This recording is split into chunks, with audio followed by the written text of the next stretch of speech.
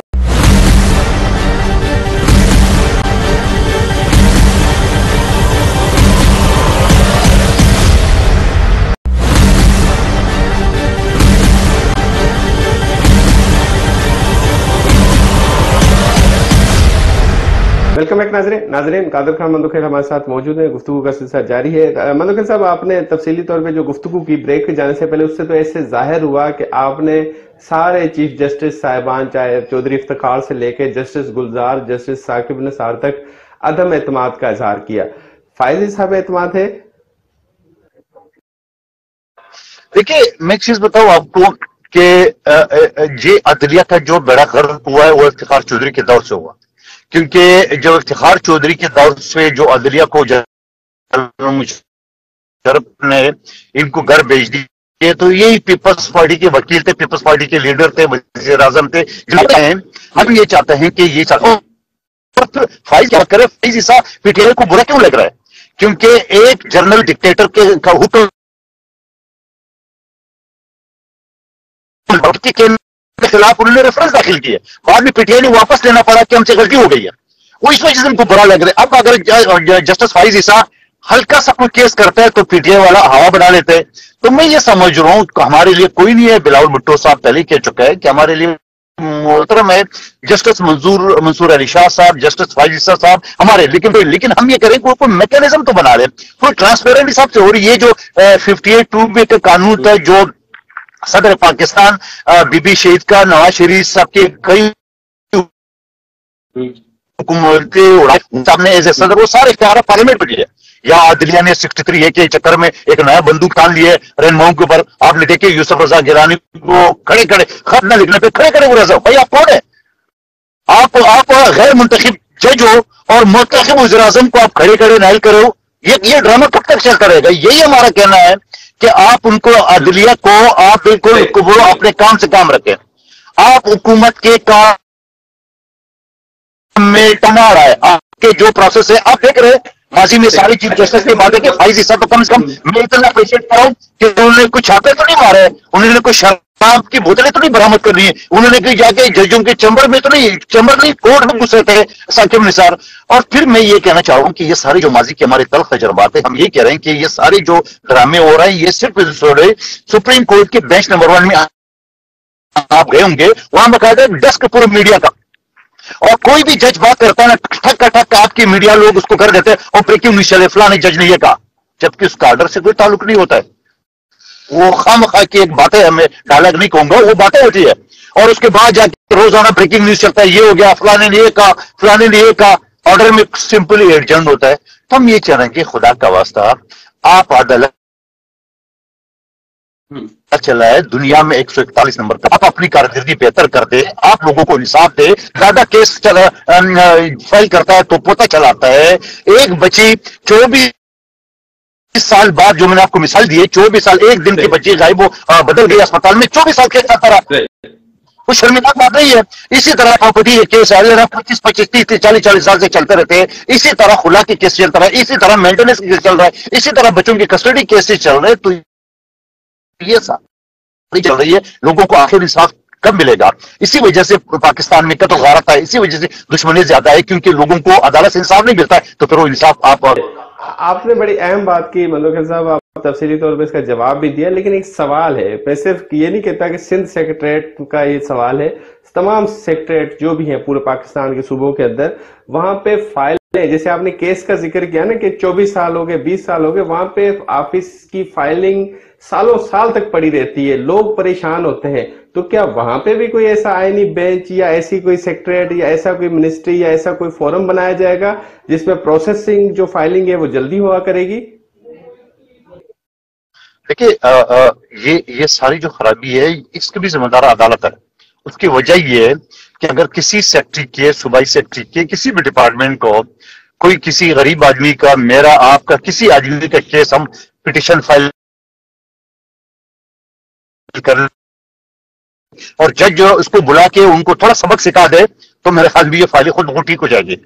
نہیں تو اس پہ قانون سازی کیوں نہیں ہوتی؟ آخر راستہ تو قانون ہے نا، آخر راستہ تو عدالت ہے نا. اب جب عدالت کا یہ حال ہے تو آپ کدھر جائیں گے؟ نہیں، لیکن اس پہ قانون سازی پارلیمنٹرین کیوں نہیں بناتے؟ سیاسی پارٹیاں اس پہ قانون سازی کیوں نہیں بناتی کہ یہ پروسیسنگ جو فائل ہے یہ 15 دن یا 20 دن سے زیادہ نہ ہو؟ سال سال کے سیمپل موجود ہوتے ہیں، سال سال فائلیں پڑی رہتی ہیں اور اس کو کوئی پوچھنے والا نہیں ہوتا. کس حوالے سے فائل کی بات کریں تو میں جواب دے دوں. اوورال جنرل ایشوز جو بھی ہیں، سیکریٹریٹ میں ہو، پنجاب کے ہوں، سندھ کے ہوں، کے پی کے، جہاں جہاں جائیں لوگ پریشان ہوتے ہیں، جی ہمارا یہ لوکل ایشو، ہمارا یہ معاملہ، ہمارا یہ ٹرانسفر، ہماری یہ بدلی، ہمارا یہ نوکری کا مسئلہ، سالوں کے سال کیس ایسے دبا کے پڑے ہوتے ہیں، پروسیس نہیں ہوتے. اچھا میں چیز یہ بتاؤں آپ کو، جیسے میں نے آپ کو الیکشن پٹیشن کا حوالہ دیا ہے، اور اسی طرح پراپرٹی ہے جو لوگوں کی مندوقر صاحب آپ کی آواز ڈسکنیکٹ ہو گئی ہے، آپ کو آواز آ رہی ہے میری؟ آ رہی ہے، آپ کی کلیئر آ رہی ہے جی، آپ کی آواز کلیئر آ رہی ہے. کنٹینیو کیجیے گا. میرا کہنا ہے منصوری صاحب کا کیس کا حوالہ کیا ہے. اسی طرح میں ایک چیز یہ کہہ رکھتا ہوں کہ جب آپ کا اسپیڈی ٹرائل ہوگا، آپ کا اسپیڈی ٹرائل ہوگا،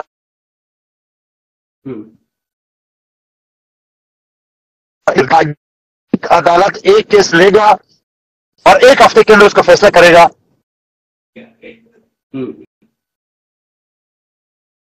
جی مندوقر صاحب آواز ڈسکنیکٹ ہوئی، میں چاہوں گا یہ لفظ کنٹینیو کیجیے. جی مندوقر صاحب،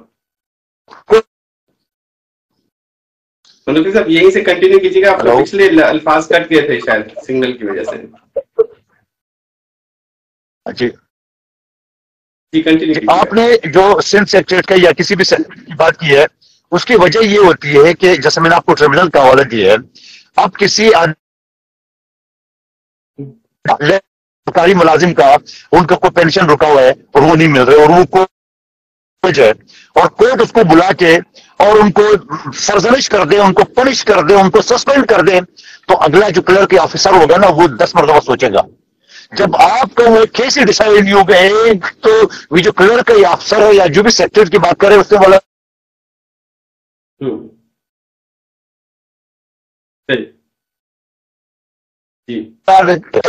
اس وجہ سے وہ جو شیئر بنے ہوئے ہیں. تو میں یہ سمجھ رہا ہوں کہ جب عدالتوں کے اوپر آپ کا لوڈ کم ہوگا تو فیصلے جلدی آئیں گے، تو یہ آپ سامان بھی سیٹ ہوں گے پورا.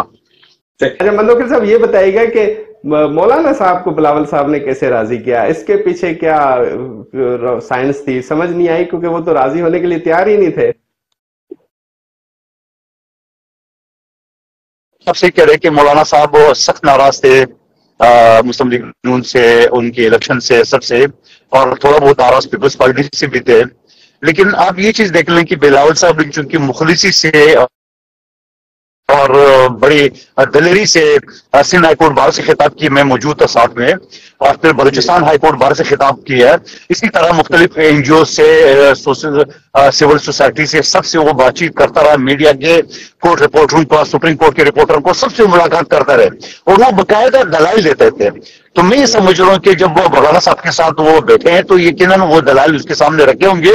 اور پھر ہماری ہسٹری ہے،